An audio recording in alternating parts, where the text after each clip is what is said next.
Welcome to my channel, where there are interesting and equally sensational stories. Listen to today's story. We can't always put people on pedestals. Sometimes Prince Charming falls off the horse, and sometimes Prince Charming gets bucked off. Today on our space, we see Prince Charming for what he truly is, a scumbag. Let's hope this scumbag stays down in the dirt where he belongs. Caught my husband cheating on me with his secretary on our anniversary, so I did this. I only wish them good and happy life and let karma do its thing. Like the title, husband has been cheating on me with the secretary from work and has cheated on me with multiple women after 7 years of marriage. Let me sum this up as best as I can. I'll refer to him as H or my ex. Backstory: I 37 and my ex-husband, 40. We're together for 7 years. We met while in college. We had a mutual friend and had seen him a couple of times on campus. Very handsome and tall and very attractive. I didn't pay him much mind at first. He seemed like trouble. Before him, I'd never been in a relationship before. I was a very shy, awkward person, so I kept to myself often and had few friends. We met for the first time at a mutual friend's party. Although we got introduced, we didn't talk till when I started online dating. At that time in my life, I thought it was time to let go of all my fears, put myself out there, and meet someone. I didn't have much luck in real life because of how shy I was. And so I turned out one of these dating sites with maybe a little shame for resorting to it. Some hours later, after setting up my profile and looking through prospects, I stumbled on his profile on the site. I thought it was some kind of sick joke or something. Honestly, he didn't seem like the single and surging type. After a lot of contemplating, I got the courage to message him. He didn't respond immediately, and after a day or two of waiting, even lost hope waiting on a reply. He finally replied. He remembered me from the party. We got along really well. We had a lot in common with each other, more than I thought. How we both had cat allergies, loved punk rock. I didn't particularly push for anything to go offline at first. I avoided seeing him on campus too. But eventually, he asked me out on a date and he seemed a nice enough person after getting to know. We ended up going out for pizza. H was the perfect person for me. Sweet, gentle, and the kind of guy that you could take home to mom. Everything was natural and easy. After 2 months, he asked me out officially. In our relationship, we didn't have many issues. He was just a really great guy in general. Very fun too. We were together for 2.5 years, and immediately he was done. He popped the question. He asked me to marry him. And I said, yes. I finished college and we got married. He's aged up enough money, we bought a house and moved to Lakeside, California to settle down and start our family. I started training to be a marriage counselor after college. It was something I was passionate about. Helping lost couples find their way back to one another. And after a year, I was qualified to lecture others on how to cure a troubled love life or mend a broken relationship. He was a manager at his uncle's consulting firm's branch here in Lakeside. Our marriage was a very solid one. We loved and respected each other with no abuse, no distrust. We maintained a very active bedroom lifestyle in all. I've never really had any reason to doubt H in the past. He was faithful and true. So I believed. I didn't stoop on his texts or socials. Not that he actively maintained those things. Our first daughter was born 2 years after we got married. We were so happy and excited to be parents. He was a great dad and a wonderful husband. To all appearances, my ex and I had an ideal partnership. Everyone knew us as this happy couple on the block. Most of our issues started after we had her second daughter. For one, something between us had slipped away. We had stopped having regular sex. I thought it was a normal thing in any long-term relationship with the physical side to slowly wane, and tried to persuade myself that there was more to our marriage than sex. Now I know that I was just oblivious to cracks that were developing. Things got worse. H had become very distant. Again, I found another excuse for it. I thought it was just him trying to meet up with his job and the stress of it all or something. He was always talking about how he was working his butt off for a promotion to senior manager, how it would better our lives, travel more, coverage for the kids, and stuff. There was also a change in the way we talked. We didn't talk much. And to me, we barely even saw. We used to talk a lot about everything and anything, and he loved making me laugh all the time. But all that seemed to just fade. I did my best to reach out, but he had put up this wall. I couldn't understand what was going on with him. And since we didn't talk much, unless it was concerning the kids or bills, asked him a lot of times if he was okay, and he'd say yes. And it was the stress of his job or some excuse. Then there was the fact that he was always running out or had no money. Knowing he wasn't a lavish spender. He didn't buy fancy clothes or shoes, and he currently wasn't buying them for me either. But he was always out of money, always asking for gas money or borrowing an extra $50. We had to fight one time about it. He got all defensive and said he'd spend his money any way he saw fit. He had friends and other responsibilities as well, and I was being selfish. I realized now that those were the first signals that I should have noticed that he might be having an affair. I knew something was up, but I didn't think it too serious to be an affair. Looking back now, I wonder how this could all slip by me. The bitter irony, of course, is that I'm a relationship counselor giving couples advice on how to avoid affairs. Yet all the time, infidelity was going on right under my nose, and I never spotted it. I felt very alone and a little depressed at this time, helping people cure their marriages, but not being able to figure out what was wrong with mine. He wouldn't talk to me, so I didn't know where to even start. Caring for our 2 children all by myself because he'd always come home late and blame it on traffic or his car breaking down. Won't excuse that for another. The kids rarely saw him. The real twist of the knife has to be how naive I've been for so many years. He had changed much and developed new odd hab. He picked up smoking, which he absolutely hated. He had an abusive stepfather. He hated the man and everything he did, and he was a very heavy smoker. I was concerned, just assumed it to be men and their issues when it was really the habits of someone else rubbing off on him. He preferred to be out any chance he got. Like he couldn't stand his own family anymore. We'd had so many fights about it when he came home from a little drunk from drinking with his friends. I'd quiz him about what he'd been up to, whether any woman had shown him any interest, stuff like that. He was always adamant that nothing of the sort had happened. Even when he was drunk, it didn't cross my mind that he might be lying. I knew we were going through some issues, which I thought to be normal marriage rough patches. I took his word as assurance enough. Occasionally, I'd rifle through his pocket looking for evidence and check his shirt collage for lipstick stains and whatnot. I didn't find anything. I guess that's why I was taken in for so long, because my ex never stuck me really as a Jack the Lad type. He is not a flirt, and he doesn't come out with cheesy chat-up lines and all that. In short, it does not fit the description of men I have known to stray. It just goes to show that there really is no type, and you never really can tell. I found out about the infidelity for the first time one night before bed. When he got out of the shower, I was reading a book in bed. I noticed a bright red mark at the back of his neck. I almost missed it. But by God, there it was. All the confirmation I needed. It was a hickey, faint, but there it was. We got into a huge fight, and I told him I'd leave him. I was fed up with this crap, the neglect, and the way he was acting. If he didn't love me anymore, he could leave. And if and when he wanted to be with me and be a family again, I'd be waiting. He became very sad and remorseful. I guess it was only because he was caught. He begged and pleaded to be better. He called it a stupid mistake. Had too much to drink when he was out with his friends and hooked up with a girl he met in the bar. It was stupid and he shouldn't have done it. Although we made up, deep down, he had broken my trust and I still suspected him to have told the half-truth. We made up, and he promised to support me and be a better dad. I agreed with the condition that we had to talk more and see a counselor.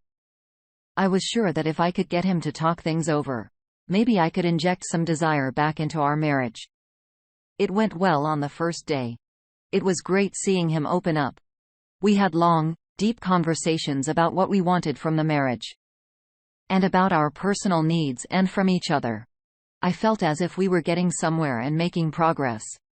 I felt closer to my ex than I had in years. Although we still didn't have sex, we were getting somewhere. The days went by and slowed that we couldn't make time to go anymore because of his job, and he slowly started to slip back into the old him, back to his old routine. There was no doubt in my mind that he was cheating now. Although I couldn't prove it, I just had this feeling in my gut that he was having an affair with someone and not some one-time fling with a bar girl.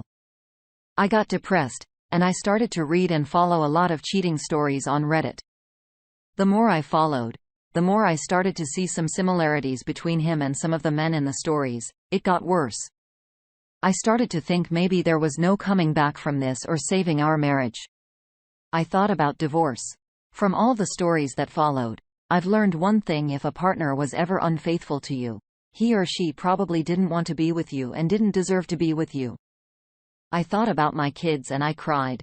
I had opened up my problems to a friend online. She'd been divorced twice. When I told her what was happening to my marriage, she suggested I hire a PI. It was the fact that I couldn't confirm for certain that he was cheating on me that really tore me up inside, and a PI could clear that up. She said she could recommend a good divorce lawyer if I wanted, and the lawyer could arrange a good PI for me too and could draft me a pretty solid lawsuit. I told her I'd think about it. I was still thinking about what my friend online had said when one afternoon, a friend of mine called me. We grew up together and she lived not too far in San Diego. She and her husband came to our wedding and are very good friends of ours. She called just to check up on me and the kids. After a little catching up, she says my ex was looking mighty fine last week, and that I was doing a good job taking care of him. I asked her what she meant by looking mighty fine, and she says she saw INH at the mall in San Diego having lunch. You are in town, and you didn't call me. You're such a bad friend, and that she had waved, but I didn't notice her. She says she thought we were on a date or something, and we looked so cute. She didn't want to interrupt us, and she liked my coat, which she said was "It's your chestnut, shearling style coat." I was very confused, but it wasn't rocket science. Clearly, it was my accent as a fair partner. I told her I wasn't at the mall and didn't have that kind of coat. She was quite confused, and I asked if she was sure it was H she saw. She confirmed, and she even went on to describe the exact shirt and pants he wore, and they fit the description of what he wore that day. She also described the lady a little. She didn't see her face much, but she had blonde hair because she had a thing for blondes. I'm blonde. She asks if everything is okay. I told her not to mind and thanked her for calling. Then immediately, I hung up and called H. I asked him who he was at the mall with in San Diego last week, and he acts confused and says, "No one." I got so mad. I called him every vile name in the book and he wasn't fooling me with that BS. I told him I hate him and I'm fed up with this BS. If he wants to screw the whole town, he could get on with it, and he could go to hell. He comes home very late that day, and we don't speak to each other for days. Days turned into weeks. He didn't show any remorse or apologize for his behavior. He acted like everything was fine and hadn't done anything wrong. My fears were true and I cried for days. I didn't want to leave or get a divorce because of my kids. I thought a lot of as a fair partner, who she was. I had his head start, though, from my good friend. She was blonde. I thought about all the blondes that we knew, many. I was tired. This wasn't living. I thought maybe I wasn't too late and I could still start a new life with someone else, hopefully. On Saturday, while cleaning his office, I have a look around, not really sure what I'm looking for though. Nothing much. I found a bunch of papers and files in the base drawer and also a photograph. It was a picture of all his colleagues and staff at work. I never really bothered myself with his job. I met a few of his colleagues. They were great guys. Nice people. I was just about to drop the picture back when I noticed a woman at the far end of the picture, nothing striking. Just I noticed she wore in the picture the same coat my friend had described to me, a Dior chestnut shearling style coat, although she had red hair. I looked her up in the company profile and got her name. I searched her out on Facebook and found her address. Also, she had dyed her hair blonde. Her and my ex were friends, of course they were. I felt so angry. It was hard to breathe. I was always a shy, reserved person, but I felt blinding white-hot rage course through me as I thought of what to do next. I still needed proof. Nothing was confirmed. I was thinking of finally giving that pie thing a chance when he walked in the house with the kids. One look at him and I realized I really didn't love him anymore. And decided to hell with him and everything. I was getting a divorce. How naive I'd been all these years. I deserved better. My kids too. That night, I was nice to him. I act like the dumb, loving, normal wife he expects. I made dinner, asked about his day, and even told him I loved him. I could see the confusion and uneasiness in his eyes, but I didn't care. It didn't bother him either. I slept peacefully that night. Our anniversary was coming up, and he already made some dumb excuse that he'd be away on that day. He said he was needed at some conference at work, and he needed to represent the branch. And that would score some extra points for him and blah blah. I knew it was all BS, but I said, "Okay, honey." He said he would make it back in time for our anniversary to spend some time together and go on a trip, just us, reconnect and whatnot. I kept saying, "Okay, honey," to everything. It was appalling at how much I didn't love him anymore. And why I'd stayed and devoted my time to such a person. The day came and he left. I had already called a good lawyer referred by my online friend to help with the divorce. The plan was to just leave him and to disappear with the kids, but that suddenly didn't feel good enough. I wanted him to know I knew what he had done, and he wasn't playing me as much as he thought he was. After he had left for his conference, I dropped my kids and my sisters and started driving to a fair partner's address. I had second thoughts en route. What if he wasn't there? And was I going too far? And what if it was all just one big misunderstanding? I got to the address, and when I saw his car parked in the driveway, all thoughts cleared. I could see them through the living room window, making out on the couch, and finally proceeded to the bedroom where I lost them. I took pictures and videos. I had enough video on pictures evidence. The lawyer had said that would help us sue. I went home, packed up all my things, prepared to kids, packed all their things, and moved out of the house. I had all the photos printed in a flash full of all the videos in a file on kitchen table, looked around one more time, cried a little, and left. I moved away back to my hometown, to my sister's place. I emailed the evidence to everyone we knew, even his work colleagues and staff. It spread across the town like a fire. We were town gossip for the next weeks. The counselor getting a divorce. Town gossips were having a field day. I had arranged for him to be served immediately after he got home. My phone buzz all day night. He'd left so many voice notes pleading and begging me and telling me to stop messing around, to blaming me for everything that happened between us. I had my sister and friends with me to console me. I'll always remember what they did and how they took care of me and my kids.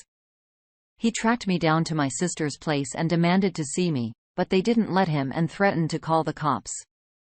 He called me every vile name and said I'd ruin our kids' lives and cost him his job and everything was my fault. We finalized the divorce after 2 months. I got the kids, nice alimony and child support. I still stay with my sister. She and her husband have been good to us and wouldn't even hear the thought of me leaving it getting a place. The videos I sent were everywhere, and a fair partner had to quit her job out of shame. Also turns out her boyfriend got a peek at the video too. I didn't know she had a boyfriend. He was a large, rough-looking man. It looked like he belonged to a biker gang or something. Anyways, he wasn't pleased. I saw a video on Facebook one day.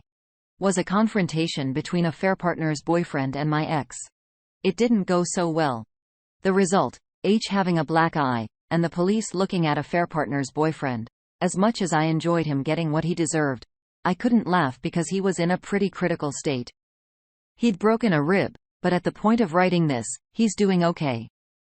Still texting calls to apologize for what he'd done. I feel sorry for him. Wow, OP. This took me on a wild ride. I'm so sorry you had to find out this way, and I'm sorry these were the circumstances given your profession. That's not at all a slight on you. It means that nobody is immune to cheaters and people who are so insecure with themselves. You totally had your craft together and H totally fed off of his insecurities and couldn't help himself. And the audacity to blame you after all of the choices that he decided to make. Get real. I'm glad you messaged everyone in the evidence. He didn't deserve anything more. He should have thought about you, his kids, his job, and his reputation the moment he thought of cheating even crossed his little bird brain. Feel like what he experienced physically was just a little taste of the hurt that you experienced after all the neglect and emotional abuse of what he did to you. Not everyone can walk away unscathed, especially cheaters. What do you make of this? Would you have done the same thing? Would you have stayed with him after initially finding the hickey? Let us know below.